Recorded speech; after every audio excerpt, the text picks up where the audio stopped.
आत्ताच प्रमोदजींनी विशेषतः ब्लॅक स्पॉटबद्दल मागणी केली होती. त्यांनी 177.73 कोटी रुपये त्याची मागणी केली होती. मी 100 कोटी रुपये याचं सँक्शन ताबडतोब करतो आणि हे पूर्ण काम त्यांनी सुरू करावं.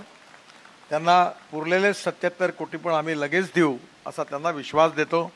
कारण रोड ॲक्सिडेंटमध्ये मरणाऱ्यांची संख्या खूप जास्त आहे आणि माझी त्यांना विनंती आहे की एकही ॲक्सिडेंट होणार नाही असं गोव्याला राज्य म्हणून तयार करण्याकरता आपण जरूर प्रयत्न करा. या बाबतीत आपल्याला आम्ही पूर्ण सहकार्य करू. त्यांनी विशेषतः G20च्या वेळी जो खर्च केला त्याच्याबद्दलही उल्लेख केलेला आहे. त्यापैकी 40 कोटी रुपये मी आमच्या खात्यातून त्या G20च्या वेळी केलेल्या खर्चाकरता विशेषतः मरगाव जो वेस्टर्न बायपास आहे त्याकरता देण्याची घोषणा करतो.